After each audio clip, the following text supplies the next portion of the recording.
Habari za wakati huu mtazamaji wa Channel 10 popote pale ulipo, bila shaka hujambo na karibu kwenye taarifa ya habari ya mchana. Jina langu ni Salma Shabani. Karibu tuanze na habari za kitaifa. Serikali kwa kushirikiana na wadau wa maendeleo imefanikiwa kutatua changamoto ya muda mrefu ya wanafunzi wa kata ya Hombolo Bwawani kutembea zaidi ya kilomita 18 kwenda na kurudi shuleni baada ya kukamilisha ujenzi wa shule ya sekondari katika eneo hilo. Kutoka Dodoma, mwandishi wetu Roda Simba ana taarifa kamili. Akizungumza wakati wa uzinduzi wa vyumba 8 vya madarasa katika kata ya Makutupora na vyumba viwili vya madarasa vya mtaa Mkoyo na maabara 3 jijini Dodoma, mbunge wa jimbo la Mtumba ambaye pia ni waziri wa madini Anthony Mavunda amesema kukamilika kwa ujenzi huo ni utekelezaji wa ahadi aliyoitoa wakati wa kampeni za uchaguzi mkuu wa mwaka 2025. Leo nasimama hapa nikiwa na furaha sana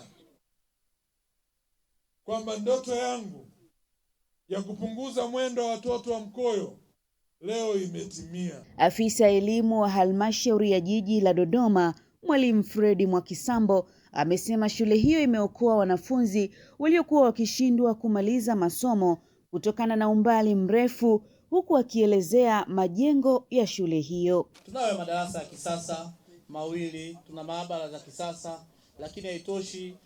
Maabara pamoja na madarasa vimewekewa vitu vingi vya kisasa. Wakizungumza baada ya uzinduzi wa vyumba hivyo vya madarasa, baadhi ya wananchi wa mtaa Mkoyo kata ya Hombolo Bwawani wameeleza namna kukamilika kwa ujenzi huo kutakavyosaidia kuondoa changamoto ya wanafunzi kutembea umbali mrefu kwenda na kurudi shuleni. Haijawahi tokea toka miaka ya 60 na tunapata uhuru.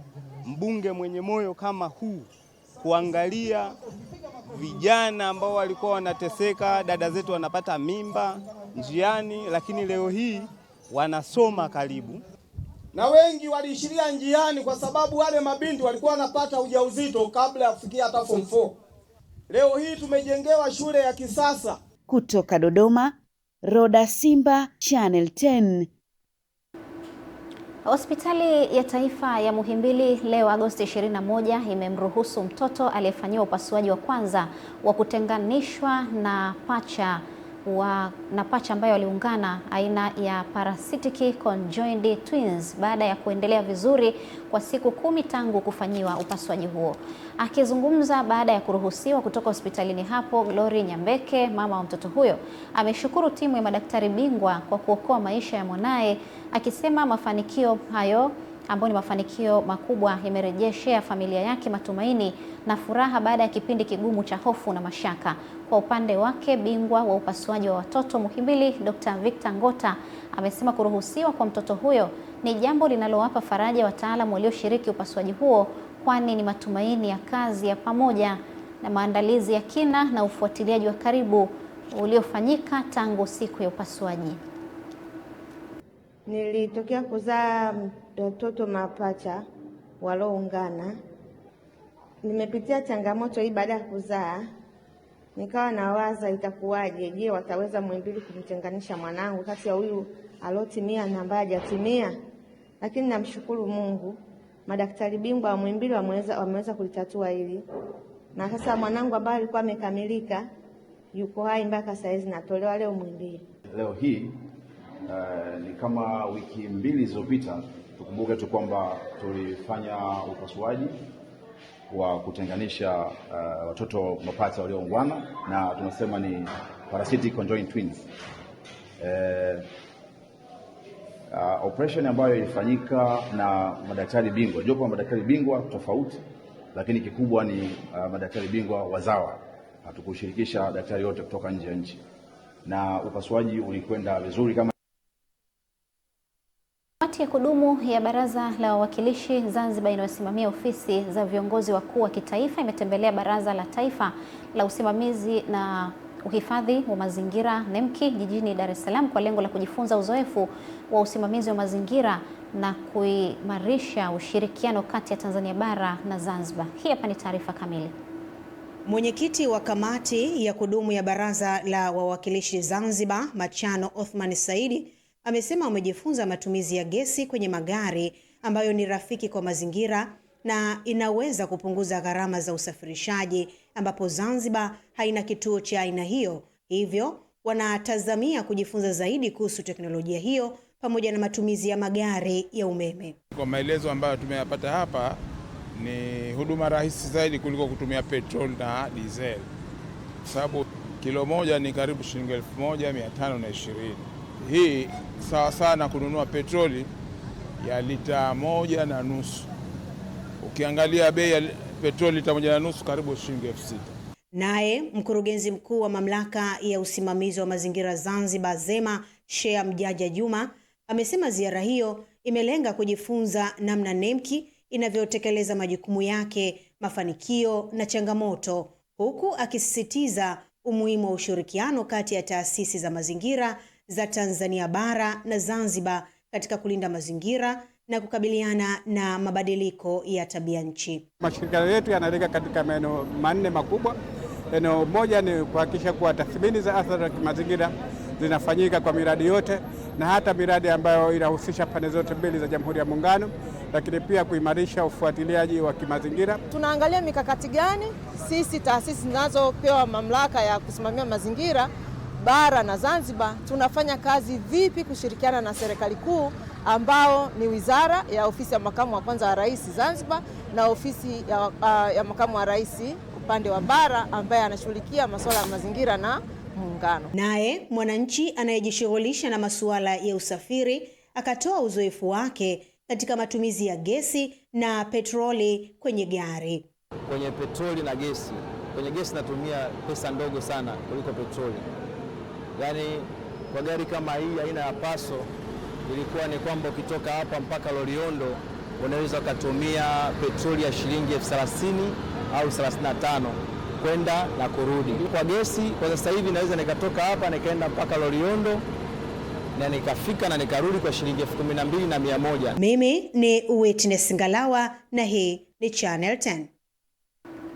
Mamlaka ya Mapato Tanzania TRA kupitia idara ya forodha imeendelea na zoezi la kutoa elimu kuhusu mabadiliko ya sheria za kodi kwa wadau wa forodha mkoani Songwe, ikiwa ni sehemu ya kuwajengea uelewa kuhusu mabadiliko yaliyoanza kutekelezwa katika mwaka wa fedha 2026/27. Akizungumza wakati wa ufunguzi wa mafunzo hayo kwa niaba ya meneja msaidizi wa forodha mkoa wa Songwe, afisa forodha mfawidhi wa kituo cha Tunduma Zahoro Makame amesema mafunzo hayo yanalenga kuwawezesha wadau kuelewa mabadiliko ya sheria mpya za kodi zilizoanza kutekelezwa mwezi Julai mwaka huu. Kwa upande wake, afisa forodha mkuu kutoka kitengo cha uwezeshaji biashara Dar es Salaam, Alan Maduhu, amesema miongoni mwa mabadiliko hayo kuna hatua zinazowapa wafanyabiashara unafuu wa kodi, ikiwemo kupunguzwa kwa kiwango cha kodi kinachotozwa kwenye bidhaa ya vitenge vinavyoingizwa nchini.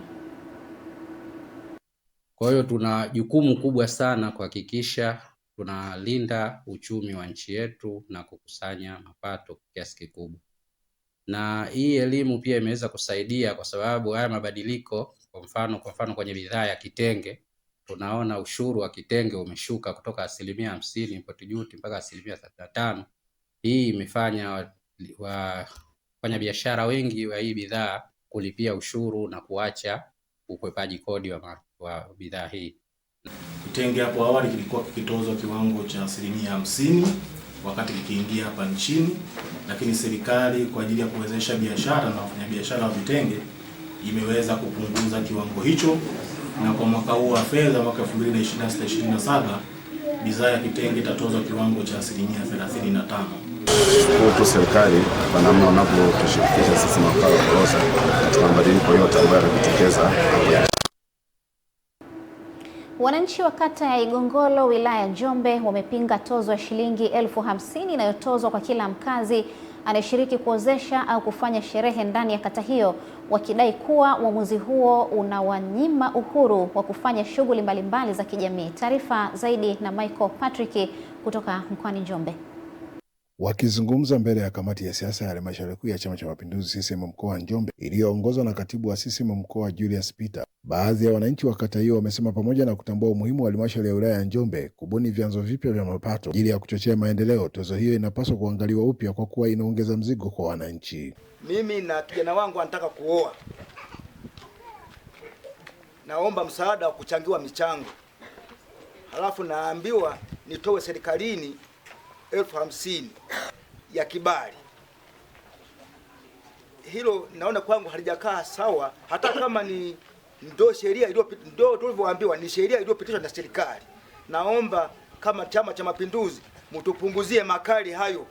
Yaani ikitokea umeweka tukio lolote ambalo ni la matangazo 50,000.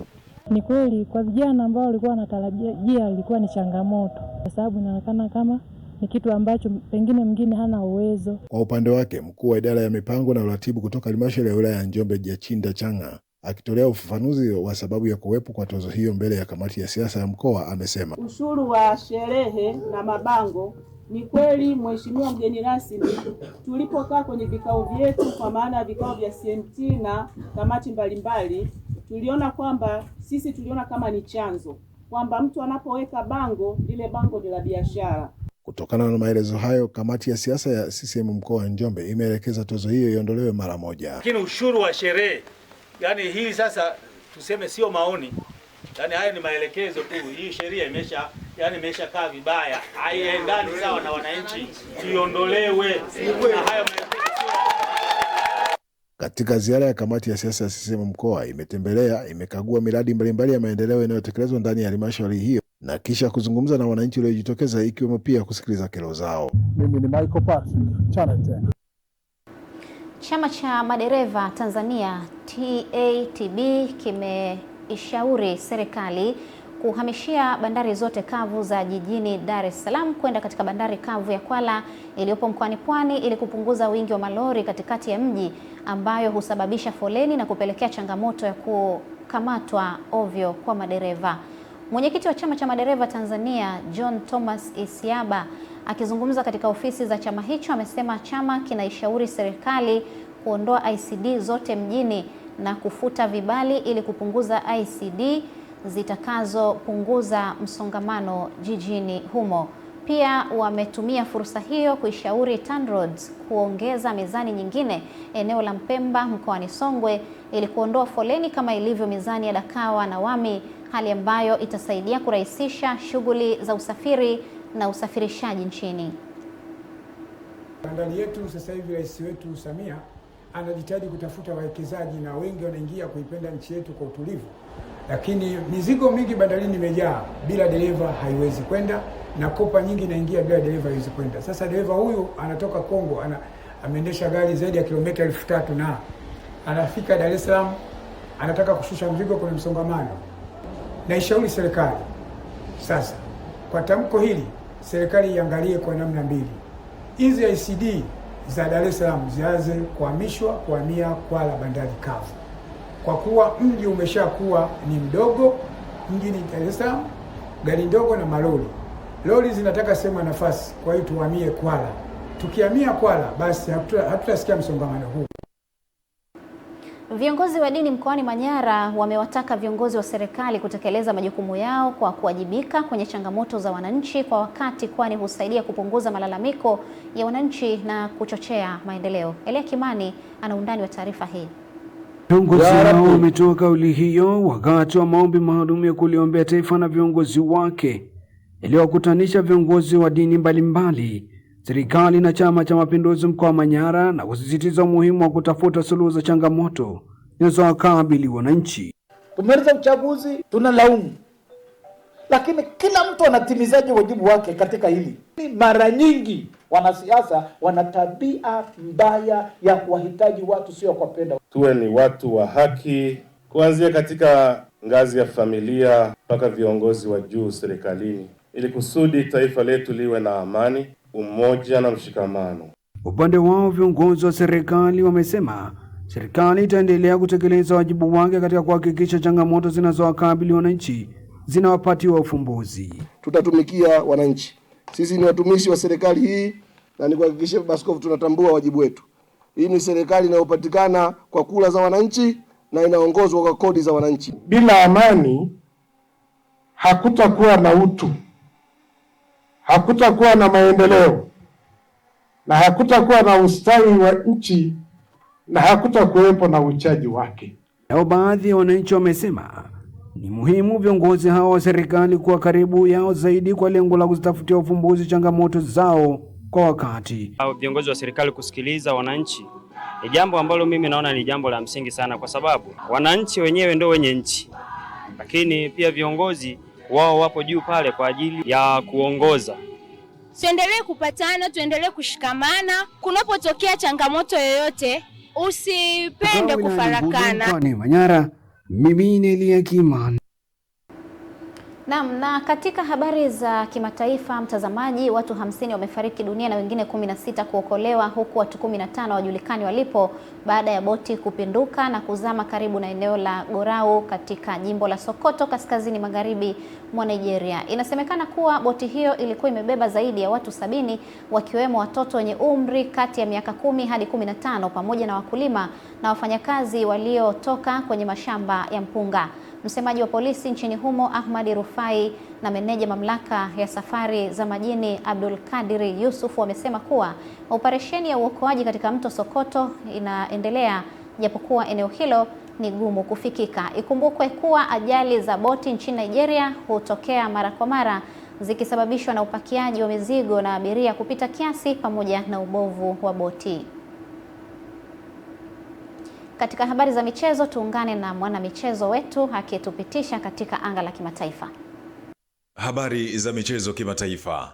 Ligi kuu soka nchini Uingereza inatarajiwa kuanza kutimua vumbi rasmi usiku wa leo, ambapo mabingwa watetezi klabu ya Arsenal itafungua msimu wa 2026-2027 kwa mchezo dhidi ya Coventry City utakaopigwa katika uwanja wa Emirates jijini London nchini Uingereza kuanzia majira ya saa 4 kamili usiku kwa saa za Afrika Mashariki. Arsenal wanaingia katika mchezo huo wakilenga kuanza vema harakati za kutetea taji lao, huku Coventry City iliyopo chini ya kocha Frank Lampard wakirejea ligi baada ya kukaa nje ya ligi hiyo kwa takriban miaka 25.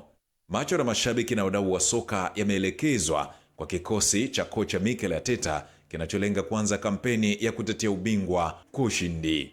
Hata hivyo, Arsenal wanaingia katika mchezo huo wakiwa na wasiwasi kuhusu utimamu wa baadhi ya nyota wao akiwemo Bruno Guimaraes ambaye ana tatizo la kifundo cha mguu. Juma Mohamedi, Channel 10 michezo kimataifa. Na huo ndio mwisho wa taarifa ya habari ya mchana kutoka hapa Channel 10 mtazamaji. Jina langu ni Salma Shabani, nikutakie mchana mwema.